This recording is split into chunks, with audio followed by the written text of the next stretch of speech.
വീട് വിടാലോ അല്ലേ? വീട് വിട്ടാ പിള്ളേര് വഴക്ക് പറയൂ. ഇതെന്താ സംഭവിച്ചു? ഇതെങ്ങനെ ഇത് വർക്ക് ചെയ്യുന്ന എങ്ങനെ? ഇത് പമ്പരായിരുന്നു. പമ്പരം. ഓക്കെ. സാധാരണ പമ്പരം ഇതുപോലെ ഉണ്ടാവുള്ളൂ. ഇതിനൊരു കമ്പുണ്ട്, പമ്പരത്തിന്റെ ഇതുണ്ട്, പിന്നെ നമുക്കൊരു കയറും വേണം. ഈ കയറെടുത്തിട്ട് നമ്മളിത് ഇങ്ങനെ ചുറ്റണം. ഇങ്ങണ്ട് ശരി. ഈ കയറിന് എത്ര നീളം വേണമെന്നല്ല? അതൊന്നും കുഴപ്പമില്ല. വെച്ചില്ലേ? ഇനി തനി ഫിസിക്സ് താഴെ മുട്ടിച്ച് വെക്കുക. വേണ്ട. ഇത് ഈ നമ്മുടെ ആ പ്രഷർ കൊടുക്കുന്നതിന്റെ ഇതിന്റെയൊക്കെ ഒരു, പിന്നെ നമ്മളിത് റിലീസ് ചെയ്യുന്നതിന്റെ ആ ഒരു പ്രസൻസ് ഓഫ് മൈൻഡ് എല്ലാം ഇനി പ്രധാനപ്പെട്ടതാണ്. ഇത് കണ്ട് നമ്മുടെ മനസ്സും കൈയും തലയും ഒക്കെ തമ്മിലുള്ള ഒരു കോർഡിനേഷൻ ആക്ച്വലി.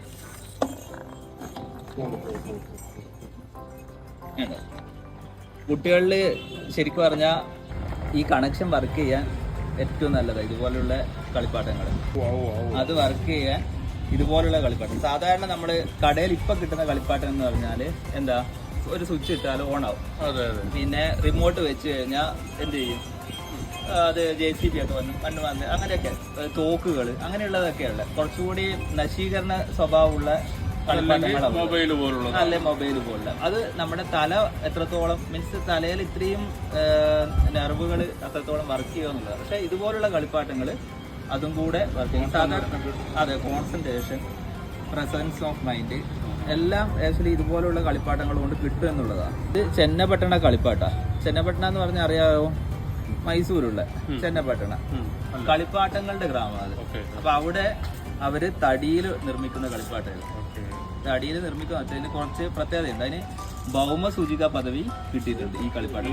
അതെ, ഭൗമസൂചിക പദവി പറഞ്ഞാൽ ലോകത്ത് ഇതുപോലെ കളിപ്പാട്ടം അവിടെ മാത്രമേ നിർമ്മിക്കുന്നുണ്ട്. ഇതിന്റെ കളറ് നാച്ചുറൽ കളറാണ്. പിന്നെ തടിയിലാണ് നിർമ്മിക്കുന്നത്. ഇതിന്റെ തിളക്കത്തിന് വേണ്ടി തേൻമെഴുകാണ് ഉപയോഗിക്കുന്നത്. പിന്നെ വീടുകളിൽ ഹാൻഡ് മെയ്ഡ് ആയിട്ട് നിർമ്മിക്കുന്നതാണ്. ലേത്ത് മെഷീൻ ഉണ്ടെന്നേ ഉള്ളൂ, പക്ഷെ ഹാൻഡ് മെയ്ഡ് ആയിട്ട് നിർമ്മിക്കുന്നത്. അങ്ങനെ നിർമ്മിക്കുന്ന കളിപ്പാട്ടങ്ങളായത്. എന്ത് വെച്ച് ഇങ്ങനെ കളിപ്പാട്ടത്തിനെ കുറിച്ച് ഇതിനെ ചോദിക്കാൻ, അല്ല ഈ പമ്പരത്തിനെ കുറിച്ച് ചോദിക്കാൻ? എനിക്ക് 2 കുഞ്ഞുമക്കളുണ്ടായിരുന്നു. കൊച്ചുമക്കള്. ഓക്കെ. അവരടുത്തായിട്ട് വരുന്നുണ്ട്. അവരെ എന്തെങ്കിലും ഒന്ന്. ഓക്കെ. അല്ല, ചേട്ടന് ഇതുപോലെയുള്ള കളിപ്പാട്ടൊക്കെ ഇഷ്ടമാണ്? എനിക്കിഷ്ടമാണ്. ഞാൻ പമ്പ ഈ മറ്റേ വിജയനറിയാമോ, പണ്ട് നമ്മുടെ കപ്പയുടെ കുരു കിട്ടുമല്ലോ. കപ്പയുടെ കുരു. അതെ, കപ്പയുടെ വിളഞ്ഞ കുരു ഞാൻ പറഞ്ഞു കേട്ടിട്ടുണ്ട്. അതിന്റെ മണ്ടഭാഗത്ത് ഇതുപോലത്തെ ഭാഗത്ത് ഒരു ചെറിയ ദ്വാരം. അതെ, ഈർക്കിലിടാൻ പറ്റും. അതെ.